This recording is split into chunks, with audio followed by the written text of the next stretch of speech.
Okay, so giving a really, really warm welcome to everyone joining us from all over. Those of us joining us live in the Zoom chat. Those of us joining on YouTube. Hi, also to all of you. This is See Through.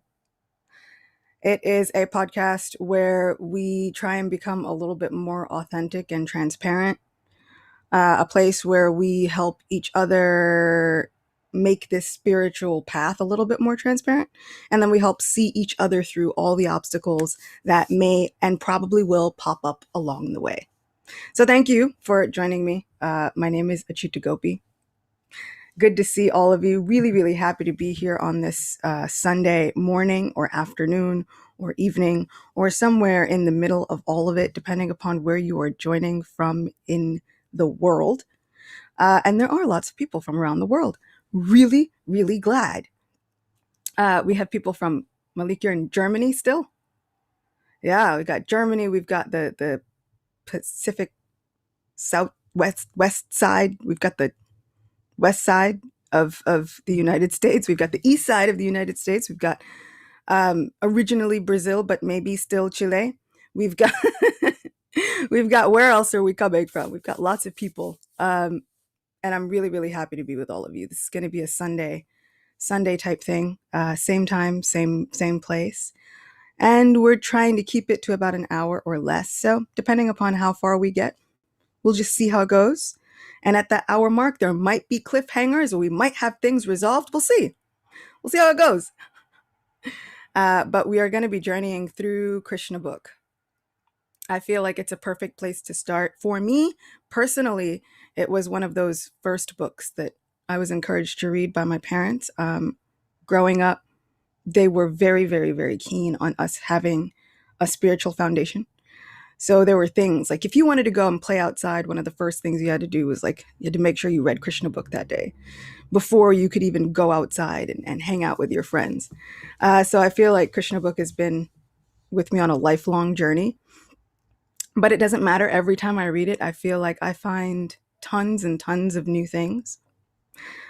So without further ado, we're going to start with the introduction because my mother always told me if they put it in there, it must be important. So she never let me get away with not reading introductions, however long they happen to be. And sometimes there are some Krishna conscious books that have the longest intros. It feels like the intro is like 1/3 of the first half of the book. And you think to yourself, how is this going to work? Like, really? Is this necessary? But I try to think of it like this. It's like that appetizer course. You know, you're really, really eager to get to the good stuff. But I feel like he's reserving himself, trying to make sure that we really, really, really want it. Also, I kind of feel like the whole first 9 cantos of Bhagavatam did that for us. You know, I feel like Shukadev Goswami and Parikshit Maharaj, they have a whole 9 canto intro before they can get to the pastimes of Sri Krishna, which if we really think about it, you know, Parikshit Maharaj is like, can you tell me what's the duty of somebody about to die? But also, can you tell me about my family lineage? Because I've heard that there was a personality named Krishna. You know, it was kind of like a great uncle. Can you tell me more about him? Because I feel this yearning in my heart. Like I really need to know about all of my family members. And I feel like, you know, Shukadev Goswami, sure. 9 cantos later. So introductions are nothing new for bhakti practitioners. Lets us know how much we really want this. And we really, really want it. We're super hungry for it. And I'm sure we're going to find some really interesting things in this intro. And what I really love is that the intro for Krishna book kind of starts with Kirtan. I like that Srila Prabhupada starts it with a little Kirtan. So for the listening pleasure of everybody here, how can we have a verse like this and not just sing it? So I'm going to sing it. Sing along wherever you are. Feel free. And we'll just get our minds into the right the right frame in order to really call out for Krishna's mercy, call out for this desire to kind of know the Supreme Person, no matter how long those intros take. Krishna, Krishna, Krishna, Krishna, Krishna, Krishna, Krishna hai. Krishna, Krishna, Krishna, Krishna, Krishna, Krishna, Krishna hai. Krishna, Krishna, Krishna, Krishna, Krishna, Krishna, Krishna hai. Krishna, Krishna, Krishna, Krishna, Krishna, Krishna, Krishna hai. Krishna Keshava, Krishna Keshava, Krishna Keshava, Pahimam.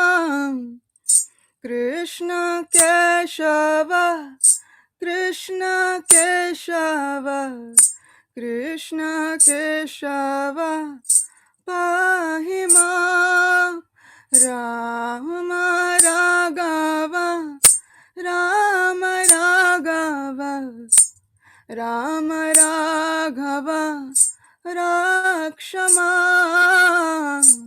Rama Raghava, Rama Raghava, Rama Raghava, Rakshama.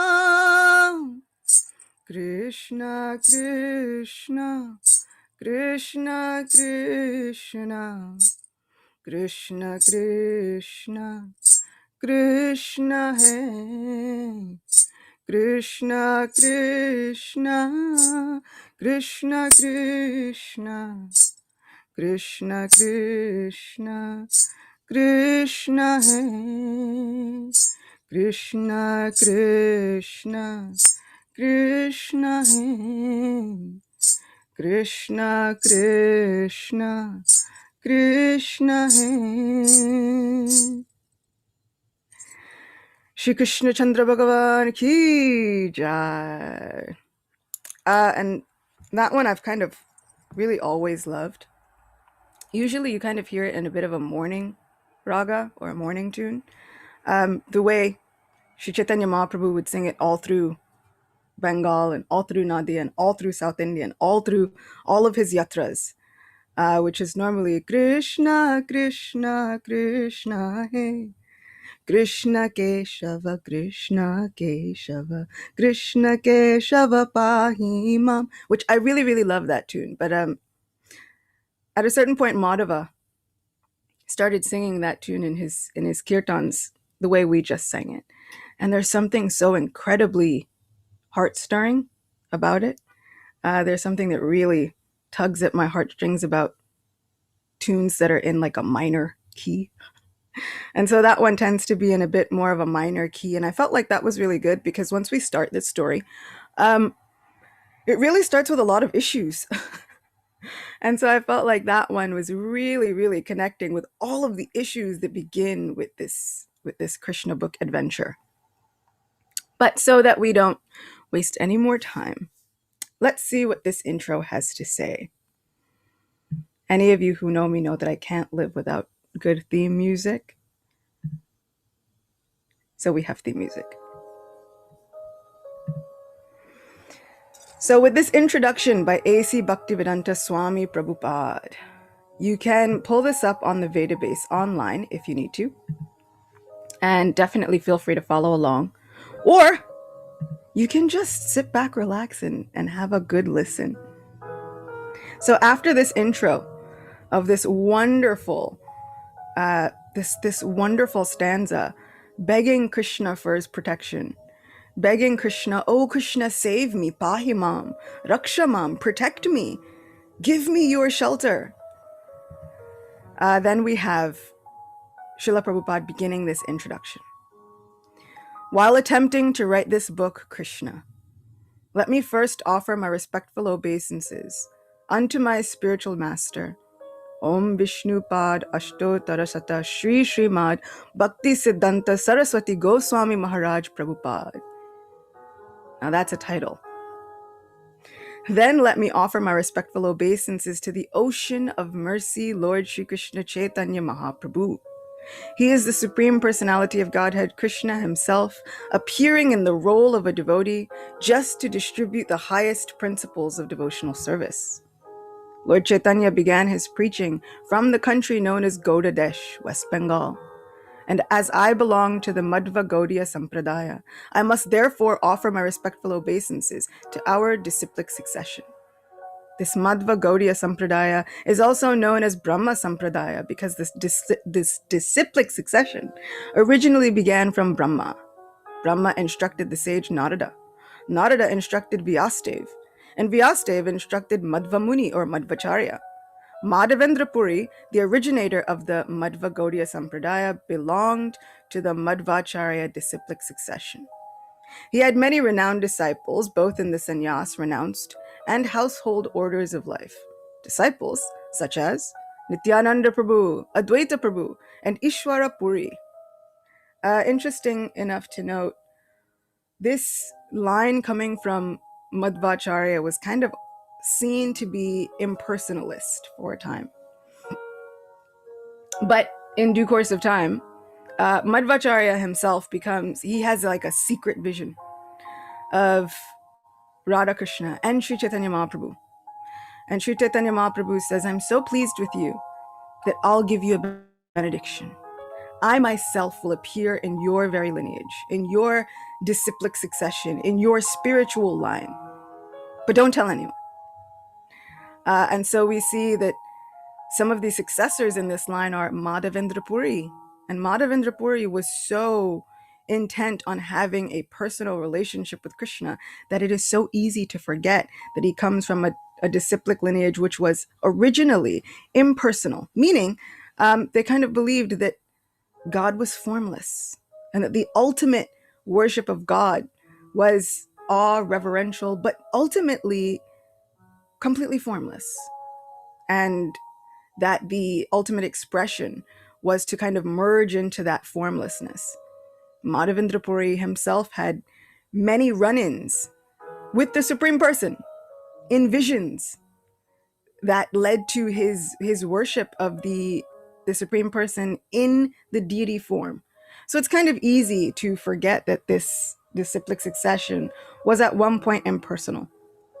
But from coming in contact with different spiritualists, different worshippers of Lord Vishnu, different Vaishnavas, who believed so strongly in that personalized aspect of the Supreme Person, the hearts and minds of all impersonalists happened to be changed. And the word like defeat is often kind of tossed around, they were defeated, the impersonalists were defeated. And I kind of want to change that narrative. Not to kind of undermine the intense work that was done on the part of those Vaishnavas, but to kind of bring it to a place where we are no longer seeking to just argue with one another as spiritualists, but to kind of see eye to eye. So instead of being defeated, I felt like their hearts were conquered by the sweetness of personal Krishna. Their hearts were conquered by these personal relationships that these Vaishnavas were able to have with their most worshipful Lord. Rather than taking someone's ideologies and saying, I can smash them, and you have to admit now to follow my line of thinking, there's a sweetness that can be adopted by each of us as spiritualists on this personalized path, right? Where now the fragrance of the relationship that we have is so incredibly alluring and sweet that by us just being ourselves, it calls other people to try and follow that path. Something as simple as, I just want to see what they've got, because whatever they're experiencing is making them so confident in their spiritual relationship. I also want to be that confident. I just want to know what it is that they're experiencing that makes them want to chant this all the time, that makes them want to serve their person all the time. So maybe the work of our previous teachers and acharyas, they've already done the work of defeating and conquering, this defeat and this spiritual debate. Now we can rest in the sweetness of our relationship with Krishna and allow that to do the work of changing people's minds and hearts, if that's necessary. I kind of want to think of it where Krishna is calling out to his people, meeting them wherever they're ready to meet him. And sometimes he'll use us as an instrument. So I want to be used as an instrument not to break down somebody's beliefs so that now they find themselves completely lost, but as an instrument to spread this amazing feeling, this amazing gift of having the most personal, most loving, most compassionate relationship with my supreme friend. A relationship that is unshakable. A relationship that is unbreakable. I want that to be the thing that shines like a victory flag, instead of my scholarship and being able to debase somebody else's values. I want that love to shine forth in a way that speaks for us all. I hope that made sense. So there are many in the line of Madhvacharya. We have Sri Nityananda Prabhu, who happily accepted Madhavendra Puri as his own spiritual master, which is amazing because Sri Nityananda Prabhu is Adi Guru himself, the source of all the essences of all gurus, right? We, fancy words, Guru Tattva, but what does that actually mean, The essence of what all gurus are supposed to be is within Lord Nityananda. And this person accepts someone else as a spiritual teacher. Like, they've got to definitely have something huge. We have Advaita Prabhu, on whose call Sri Chaitanya Mahaprabhu, Krishna himself, decides to say, okay, I hear you. I'll come and spread this love of Krishna to anyone, everyone, regardless of where they come from, regardless of what they look like, regardless of what society says about them. And Ishwarapuri. Ishwarapuri happened to be the spiritual master of Lord Chaitanya Mahaprabhu. So let us offer our respectful obeisances to Ishwarapuri, Nityananda Prabhu, Sri Advaita Prabhu, Srivas Pandit, and Sri Gadadhar Pandit. Next, let us offer our respectful obeisances to Swarup Damodar, who acted as the private secretary to Lord Chaitanya Mahaprabhu. And for this reason, we have so many of the accounts of Sri Chaitanya Mahaprabhu's life, which have changed lives for the past 500 years plus. And let us offer our respectful obeisances to Sri Vasudev Dutt, the constant attendant of Lord Chaitanya, Sri Govinda, and the constant friend of Lord Chaitanya Mukunda, and also to Murari Gupta. So all of these people actually wound up keeping diaries and journals about Mahaprabhu's pastimes and activities. So it's like we have a whole rundown of a list of players, but why? What's happening? And whenever I read these, it dawns on me that I'm coming to this with a wealth of background info.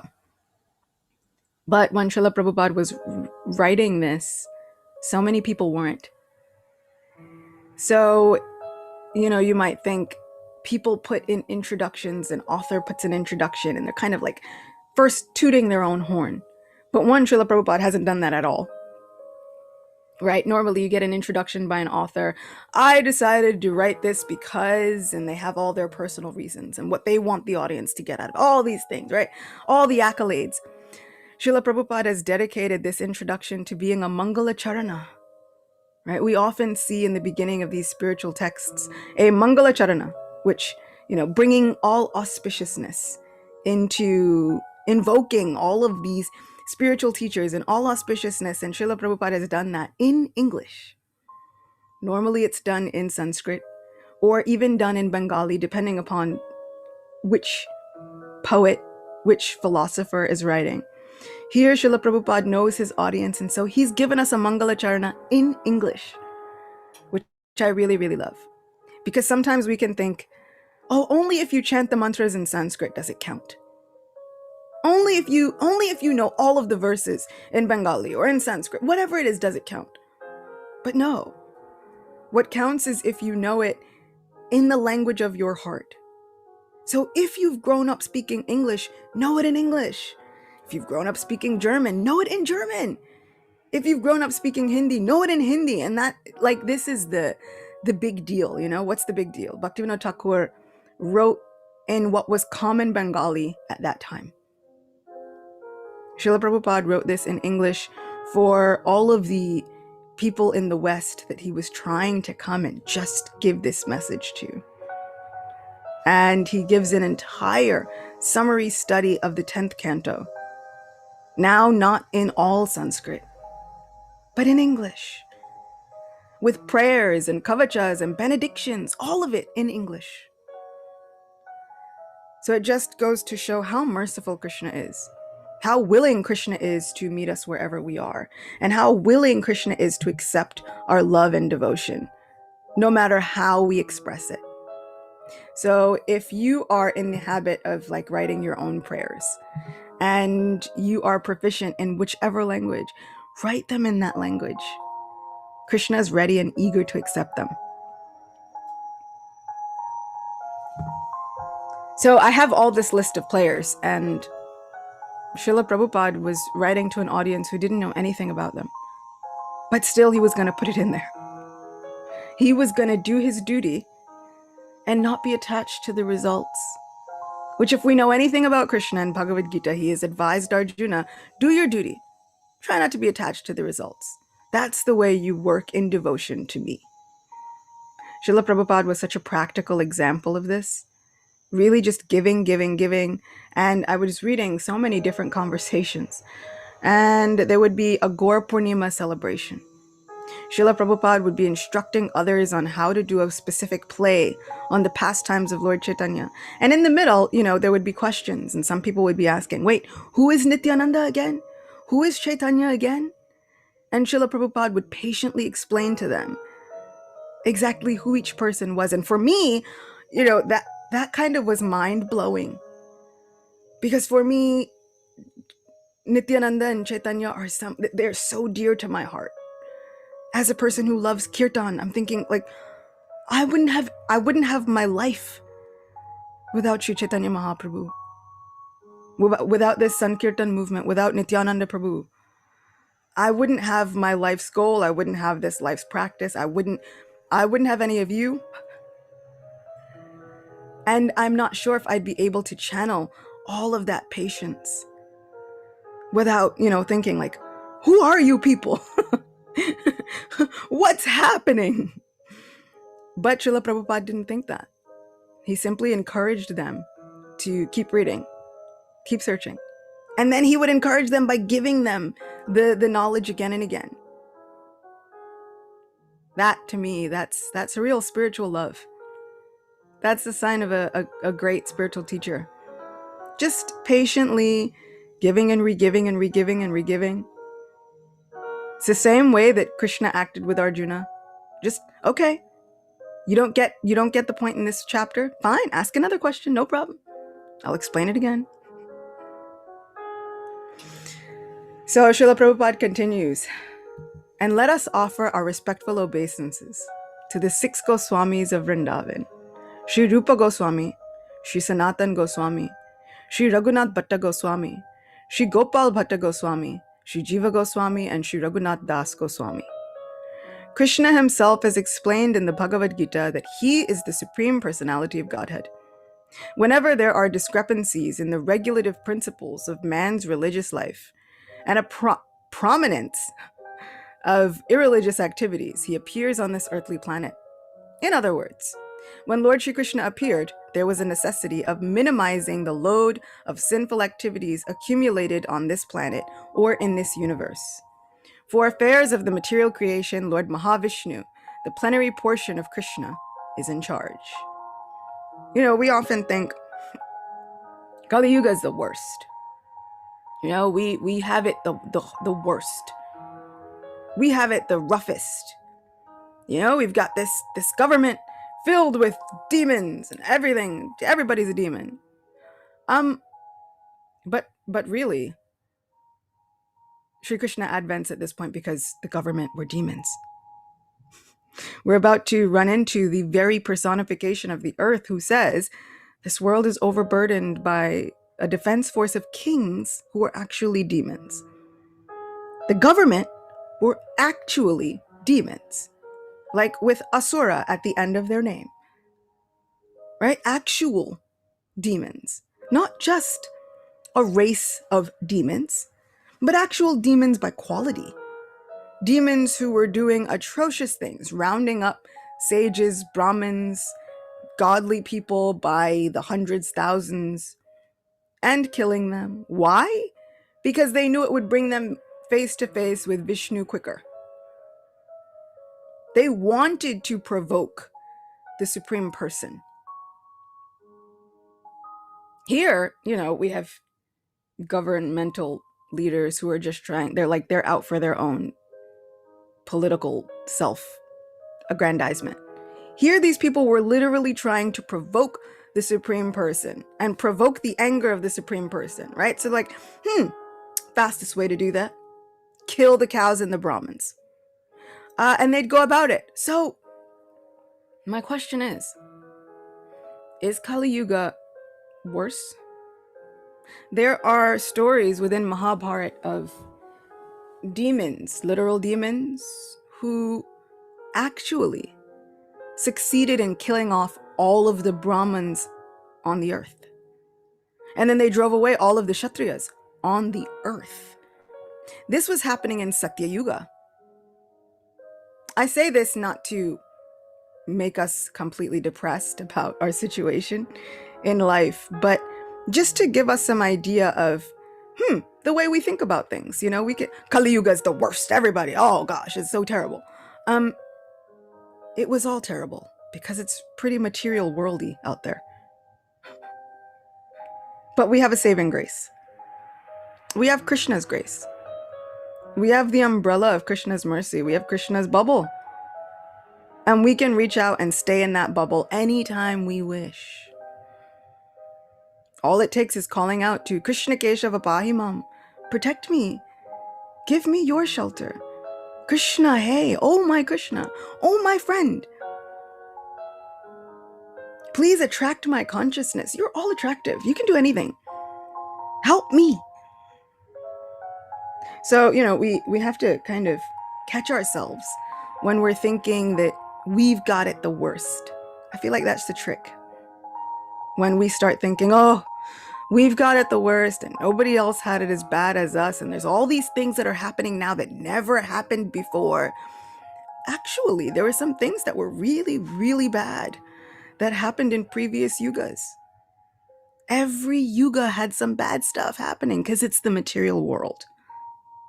The goal and the key is to find a way out of this material world issue.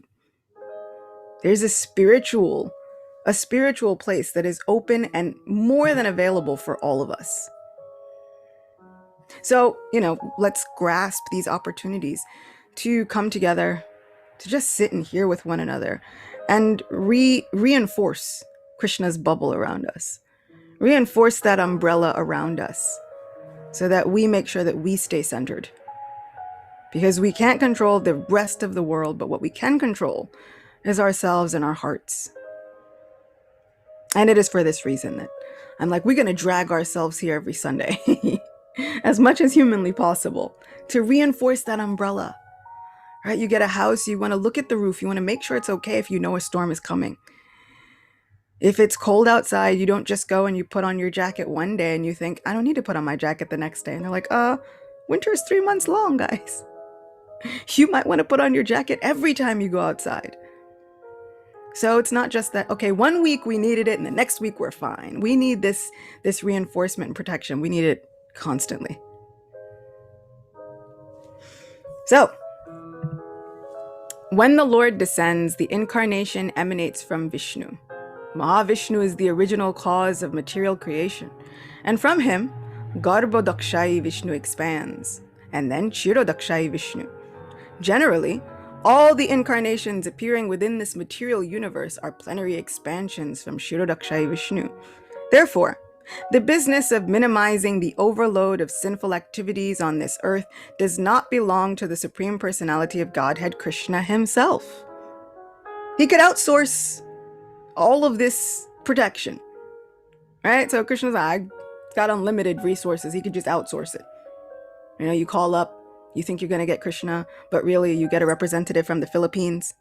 But here, Krishna's decided, but when Krishna appears, all the Vishnu expansions also join with him.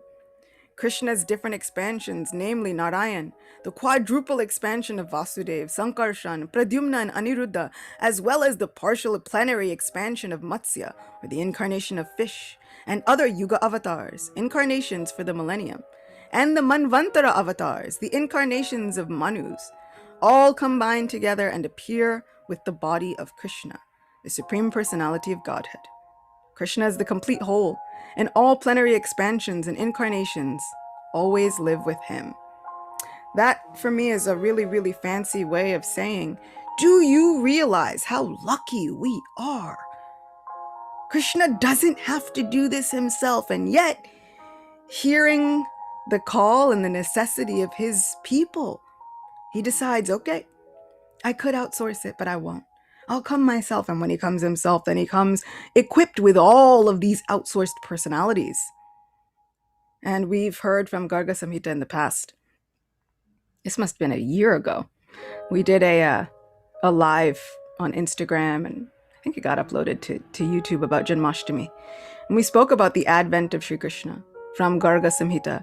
And it speaks about how all of the Vishnus and the representatives and all of the demigods head to the eternal abode of Sri Krishna, Goloka Vrindavan, and they beg Krishna, do something. And what the demigods see at that moment is all of the Vishnus entering into the body of Sri Krishna.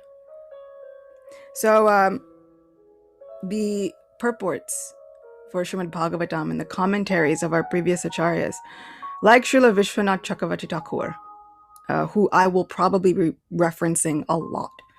He is astounding. Somehow or other, he just happens to know the mind of Sri Krishna, and he expresses it in all of his commentaries. So he really describes our good fortune. In fact, he says that when Lord Brahma wanted to ask Mahavishnu for help, Mahavishnu was not even in his own abode. Like Lord Brahma had to go to Shvetadweep and then hope that the Supreme Lord Vishnu would be there. Right? This Vishnu then has to take direction from Sri Krishna. And then we get the advent of Sri Krishna in all of his amazing glory, in all of his troublemaking majesty. We get that full version, like the director's cut. You know, you get a movie, and then you get the director's cut, which is like 3 hours longer, and full of all the intense commentary. Now we've gotten Sri Krishna, who doesn't even appear all the time. Sometimes they go and they ask Vishnu for help. He's, no problem, I got it. I'll handle it. Here, the call of the devotee was so insistent, so sincere, that it called to the very heart of the fullest aspect of the Supreme Person. Some, they say that Krishna, of course, comes to annihilate the demons and uplift the devotees, right? But what's the real reason? Lord Vishnu could do that. Time could do that. Any of Krishna's energies could do that. The real reason is to taste relationships with his people. That's what gets Krishna. Right? The protection, all of that could happen with any of the outsourced expansions. But Sri Krishna is hungry for relationships. So now we have a situation where the relationship with his devotees called out to him so much that now he is pulled. Let me go personally. So besides annihilating demons or any of those things, Krishna's real reason for descending is to have relationships with all of his devotees, which include every single one of us. I also kind of like that Srila Prabhupada kind of just preaches the way he preaches. This is an introduction, and we've got all these fancy terms and all of these. This is the 70s. People reading this hadn't heard of Manvantara avatars. They hadn't heard of quadruple expansions of Vasudev, Sankarshan, Pradyumna, Aniruddha. They didn't have any understanding of that. But Srila Prabhupada didn't worry. Eventually they'll get it. He just preached how he preached. He tried to give as much as he could and tried to really bring it down to their level of understanding. And he encouraged them to ask questions. He encouraged them to show their level of understanding by giving lectures. My Guru Maharaj, I was listening to a lecture recently, and he was saying that Srila Prabhupada, you ever get into a lecture and a new person is kind of speaking about Krishna, and they're saying, the soul never dies and is never born and changes bodies, all these things, and you ever think to yourself, you're like, yeah, I know that. I've heard it already. In fact, you might have been the one to teach the young bhakta that very thing. And it's like, and I would probably give this lecture better than you. But my Guru Maharaj was saying Srila Prabhupada never thought that. He would encourage his disciples to give lectures, and he would be listening intently. They would say the things that he taught them. Krishna is the Supreme Personality of Godhead.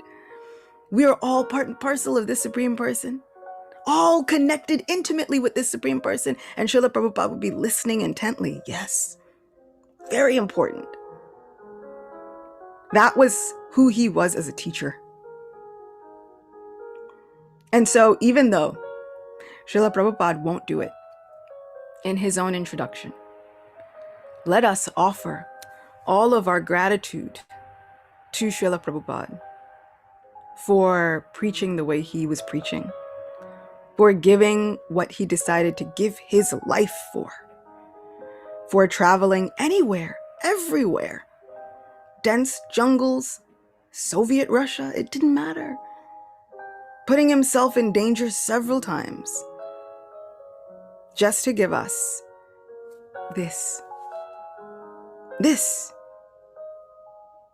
And, it always kind of hurts my heart a little bit when people come with the controversial statements. They're like, what do you think about this? Srila Prabhupada was this, that, third. Whoa, how can you? And I'm like, did we look at his entire body of work, or did you focus on a sentence that could be understood differently? If we had that desire to. But did we focus on what the man did? New York in the 70s was not great. New York right now in some places is not great. It took decades for it to be gentrified into a reputable place. The East Village is still dirty. If you've ever been there, you get to the East Village, and inside the temple at the Bhakti Center, it's quite nice. Feels like Vrindavan. You've got wonderful forms of Shri Radha Muralidhar, Gaura Chandra. They're quite adorable. But step back outside 1 second, and it's real dirty. Super dingy. Everybody's homeless and or on drugs. They're like, if you just open the window, I guarantee you in the course of 1 hour, you will smell the aroma of weed at least 3 times. At least. Whenever, if you go to Vrindavan, there's a distinctive smell. Almost smells like wood is always burning. The East Village always smells like weed is always burning. And I guarantee, this is so much better than when Srila Prabhupada came and traversed those streets, side alleys. This 70-year-old Bengali gentleman was chased by a man with a knife because his roommate just went crazy one day.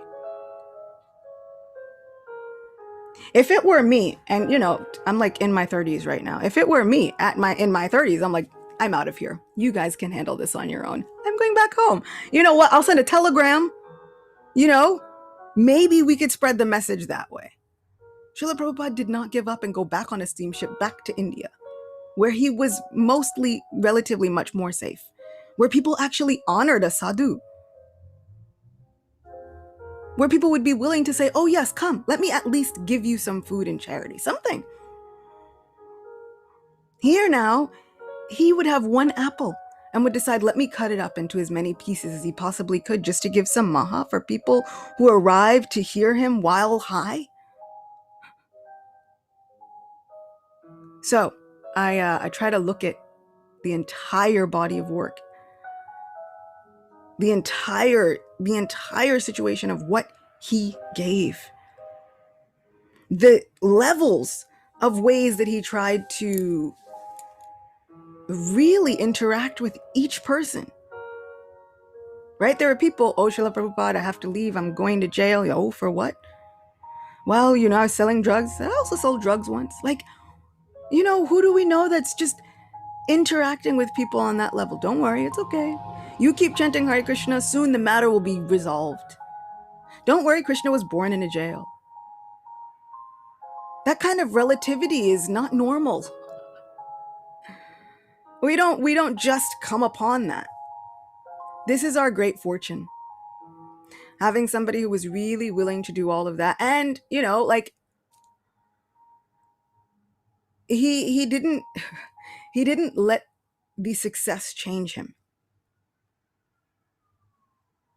From personal experience, right? My father was, at the time when Srila Prabhupada was doing several tours and traveling and all these things, my father and another devotee, they were selling incense.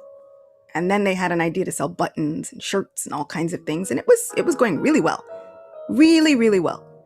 Super duper well. And they were going to take permission from Srila Prabhupada to make it grow. Make that business even better. So they got into a meeting with Srila Prabhupada. They told him their ideas. And Srila Prabhupada said, shut it down. My father was kind of like, what do you mean shut it down? This is a good thing, isn't it? Like, shut it down. It's not necessary. It's not what this was for. So Srila Prabhupada did not allow all of those external like additives, right? The fame and the prestige and all of that. He didn't let it change him. He wasn't trying to allow, like, he would accept a few things, right? Some people would ask, oh, why are you in a Rolls Royce if you're a renunciate? This is Krishna's energy. I'm an ambassador. But he continued to use his same sannyas dress. And he would use those resources and funds to set up and try and set up bigger centers. Why? To bring an atmosphere of love and compassion to a society that needed it very much. That society was so disillusioned, as are we today. And so he was trying to use those resources to try and create a place where people could come and just feel more at ease and feel less like the world was out to get them. And that now there was somebody on their side. And that person was Krishna. The way that he was able to provide personal care for his disciples as much as humanly possible. Bringing saris back for the women. Bringing gifts back when he would come back from India. Just that kind of thought. It's huge. So we owe our gratitude. We owe the love in our hearts to Srila Prabhupada. I'm so thankful that he was brave enough, courageous enough, and dedicated enough, not only to journey to this New York, but to stick with it. I don't know that many people who would have. In fact, Srila Prabhupada didn't know that many people who would have. He reached out for help countless times and received no answers. And yet, and still, somehow or other, he drew upon the strength of the chanting of the holy name and found a way to let that be his courage. So when we are similarly feeling a little bit downtrodden and feeling a little bit purposeless, why am I doing this? Why am I here? And how am I supposed to maintain the courage to carry out life day to day in this situation which feels like it will never end? Let's draw upon the courage of the holy name. Let's go before Srila Prabhupada and draw upon his mercy. He will be there to give us guidance. He promised already. Whether he is physically here or not, he says, no problem. I'll always be there. So if we have a picture of Srila Prabhupada, that's all we need. We come before that picture and we say, okay, I'm going to try it out as an experiment. Just going to chant a little bit and hope and pray that it gives me the courage to keep going. At least one more day. And I dare you, try it and see if it doesn't change your life immediately. The situation might not change. Not immediately. But we'll be able to see those changes within ourselves. We'll be able to see how we're able to deal with it better. We'll be able to see those pathways open up where we didn't see them before. And don't make the mistake of thinking that it's purely coincidence. It's Krishna's mercy. Krishna's grace. And the grace of our spiritual teachers like Srila Prabhupada, who are still pulling for us, whether they are physically here or not. So we hear a lot about, in mysticism, you hear a lot about ancestors and calling out for the ancestors. And we think, as bhakti practitioners, we kind of think that we are not ritualists, but we totally are. If we think about what a ritual actually is, we wake up in the morning and pray to a sacred plant and we chant mantras, but also while calling upon spiritual ancestors. All the people who came before us that are endowed with all of this spiritual power and potency. Srila Prabhupada just called on loads of them. Right? And not just to express his gratitude, but also to know that they are now, once you invoke that auspiciousness, they bring with them all of their spiritual power. They lend it to us so that we can continue with this undertaking, this great task. So this is a very mystical process. But we should know that we are not alone. We have a great wealth of spiritual ancestors on our side. We have 6 Goswamis who are always ready to lend a helping hand, ready to lend some realization. If there's something you want to know about Krishna and you're thinking it's been so difficult to find, pray to the 6 Goswamis. They know so much. They know just about everything there is to know, hidden and uncovered about Krishna and those unlimited pastimes. I read a meme recently about bookworms and readers. I said, you know what I hate? When you get a book and you love all the characters in that book so much and then the book ends and that's it. You'll never know about those characters again. You'll never know what they did. You'll never know what their lives consisted of. That's it. Doesn't that make you sad? And I thought to myself, it does. It used to make me sad. And then I realized that my favorite characters are the Krishna conscious ones, because I never stop finding out about them. Their lives don't end at the end of whichever book I'm reading.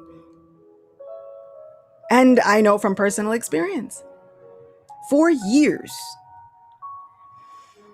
over 2 decades now, I have wanted to know about winter pastimes of Radha Krishna because I didn't feel like they were talked about very often. 2 decades. And I only ever kind of knew about one from a book that Shivaram Maharaj wrote. And I kind of felt like, I was like, oh, so amazing. I was like, only one? My Lord of unlimited pastimes only has like one winter pastime? And I kind of always had this hankering to want to know more about winter pastimes because we have a big winter here in New York. Right? So there's got to be something that I can meditate on when I'm going through those harsh winter months. Decades later, enter Indradyumna Maharaj, who we will all pray for because he's feeling a little under the weather right now, also struggling with this COVID. So my prayers go out to him. And I am praying that Sri Krishna, Srila Prabhupada, Lord Nrsingadev, make him well immediately because he's a person that I need in my life. This is very selfish. Normally you think, the person, they have so much service left to do. I'm really just thinking about myself right now. I personally, I need Indradyumna Maharaj. He went and researched and found winter pastimes. Several of them. Winter pastimes that are now enlivening me through the this is the part of winter that I hate. The beginning of winter, where it's, Christmas and New Year's, it's beautiful in New York. Everything up until March after that, I hate. But now it's not so bad, because there are winter pastimes that I'm thinking about. When I look at my deities, I remember those winter pastimes. 2 sessions full of them he did, so an hour's worth of winter pastimes. The wonderful thing about Krishna is that those characters never stop living. Those characters never stop having a life. And the more eager we are to find out about that life, the more eager they are to show us. So keep with it. Keep at it. And if there's something that you don't understand about Krishna, or there's something that you don't understand about Srila Prabhupada even, and I've done this, when there are things that confuse me about Srila Prabhupada and I'm thinking, that can't be right, something is off here, write a letter. Write a letter to Krishna and write a letter to Srila Prabhupada. Oh my Lord, I've given my life to this process, but this I don't understand. I'm having a problem with this. Help me. I guarantee you, it may not happen exactly the next day, or it may, but keep at it. That eagerness and that enthusiasm, that authentic sincerity to really submissively want to know what it is that we've given our lives to, Krishna gives the answers. There have been many times where I have said, Srila Prabhupada, I don't understand this. Even from your own life, I don't understand how this could have happened. The Srila Prabhupada that I know, this is incongruous with that version. Help me. And he has helped. Every single time he's helped. He's come with an understanding that has made me think, yes, that's the spiritual master that I have decided to try and follow with all of my being. Those are the footsteps I want to follow in. Yes, got it. So, in this exploration, if you come across things that are causing you some mental anguish, let's talk about it. It's a place where we get a little bit more transparent. It's a place where we call out for mercy. I also kind of named this see-through because it was a nod to all of my own gurus. Gaur Govinda Maharaj would always say that guru is meant to be a transparent via medium, right? Giving this, just trying to funnel the message from Krishna on through their spiritual teachers, down through them. Just try and be as transparent as possible. Gaur Govinda Maharaj would say that Sri Chaitanya Mahaprabhu loved devotees who were without duplicity, who were just authentic, sincere, transparent. And so I kind of named this see-through so that we can all become devotees that will endear ourselves to Krishna, that will endear ourselves to Sri Chaitanya Mahaprabhu, and will endear ourselves to Srila Prabhupada. So in this introductory episode, I just want to thank all of you for coming here and being here with me. I want to thank Srila Prabhupada for this great undertaking. I want to thank all of our teachers. Of course, need to thank our Shri Radha Govinda, always watching over us. Just with the sweetest smiles, though.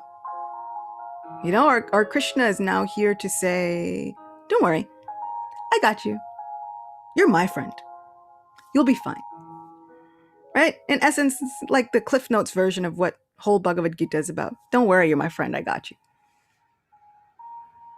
So, if there are any questions, I'll take, 1 or 2, see as quickly as we can do it. And then we'll end this session and be back next Sunday for more adventures and more for foraging through the introduction, which is actually quite long.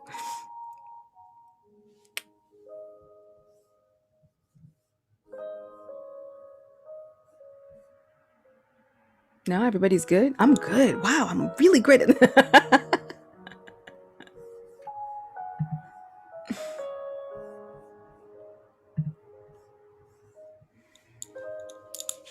I have a question. Would you be willing to briefly touch across one of the winter pastimes, since it is winter now?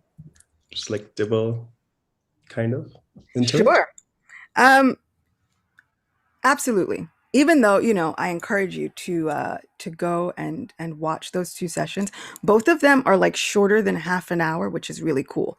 And they're on YouTube, but I will touch on one. And it's one that I really, really liked because it's something that I was already doing. So they have so many forests in Vrindavan. And what is wonderful about Vrindavan is that all of the seasons manifest simultaneously according to what Radha Govinda desire at any given moment. And so when they desire to experience this winter season where everything is cold and everything's happening, they go to a special forest and they have kunjas in that forest. And it is known as like the satisfaction of the winter season. Everything in Vrindavan is so nice and poetic. Here I'm like, is there a satisfaction of the winter season? As I look outside my window and there's like snow and it's crusty and gray. I'm like, what is the satisfaction of the winter season? But in the land of Vrindavan, there is the satisfaction of the winter season. And when the divine couple, when our Radha Krishna arrive in that special place, they give them these, nice heavy chuddars that they wrap themselves up in. And they say that the gopis celebrate them with a festival and they make a special khichdi, which, so, fun fact, for several years, I would cook for my Radha Govinda. And starting from just after Kartik, every so often throughout the winter, I would make the deities khichdi. Khichdi is not usually a very opulent meal, right? Usually they think like, khichdi is like very common food. And normally when you offer Krishna something, it's like sumptuous and the king of meals, all these things. Khichdi, and for me, I was always like, but it's cold, But also, right after Kartik comes Katyayani Vrat, where all of the gopis would go and they would offer prayers to the goddess Durga or goddess Katyayani, hoping for Krishna as their husband. And they would fast on a diet of like unsalted, unseasoned khichdi, which is why I would start those khichdi offerings right after Kartik. Because I was like, but my lady is fasting. So in honor of that fast, what I would do is I would make khichdi. It was not unsalted or unseasoned. It was very opulent khichdi. Because I'm like, it's in honor of it. It's a placeholder. But in honoring those pastimes, I would make khichdi. And then because it was cold in New York, every so often, maybe about like, once every couple of times, until the summertime, we would make khichdi. So hearing that the gopis would celebrate them with this festival and they would make khichdi and they would put all these different vegetables in it and make this very hearty khichdi, I felt as though unknowingly, I really felt as though Krishna makes all arrangements, because it wasn't anything that I knew.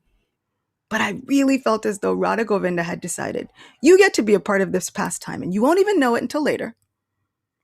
But you get to partake in this pastime as well. And even in many temples in Vrindavan, the temple of Radha Vallabhji right now, because it's winter, they have a khichdi festival. And they offer the deity khichdi and they dress him up really, really warm. And they have a great festival where he takes many, many different disguises and he goes through many different pastimes, but he's warmly dressed and it's a khichdi festival. I never thought of having a khichdi festival. And interestingly enough, one of my friends over the Thanksgiving, Christmas season, they went back home to their family. And what they did was they kind of taught their mom how to make khichdi and entered it into their Christmas dinner. And I was talking to my sister, I was like, what's interesting? I never think of khichdi as a festival food. And literally it was right after that where Indradumna Maharaj posted those lectures. And I was thinking, boy, was I wrong. But boy, was Krishna right. Whether we know it or not, Krishna's engaging us in his very own pastimes. We don't even know it. But how fortunate are we to know a supreme person who says, you get to interact with me and I'm going to interact with you. And maybe you won't understand the significance of it until later, but I'm always going to interact with you anyway. So that was one of my favorite parts. One of the things that he said is, the winter pastime is glorious because it constantly brings Radha Krishna closer together. Naturally, because it's cold. So they have to huddle closer. And so Krishna will take any excuse. One of the only winter pastimes that I knew before this was the one from Shivaram Maharaj's book. And that's in Venu Gita. And one day, Shri Radha Govinda are walking through this winter forest, and it's quite cold. And Radharani begins to shiver, and she thinks, oh, very cold. And Krishna says, oh, don't worry. I can easily warm you up. Just enter into the warm confines of my heart. Let me embrace you a little closer, and I'll easily warm us both up. Radharani has such a fiery, they call it leftist nature, right? Contrary nature, which today we would probably call something like sassy. Radharani has such a fiery leftist nature that immediately when Krishna says, oh, let me just come closer, she says, absolutely not. Don't touch me. What's happening with you? Keep your distance. I don't care how cold I am. But this fiery nature entices Krishna so much. Like, that's what he's hungry after, which, like, why must you be so difficult?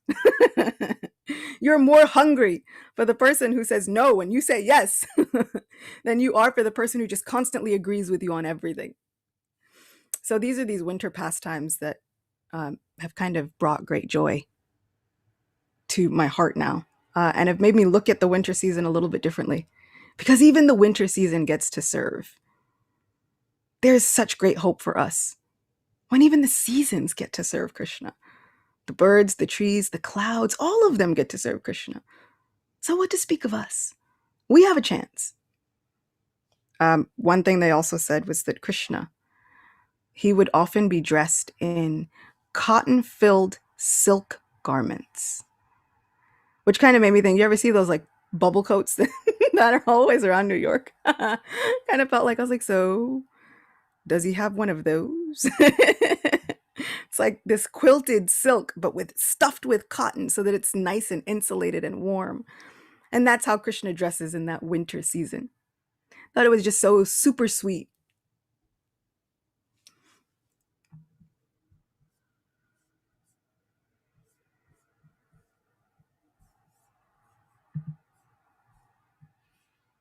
Let's see, anybody else?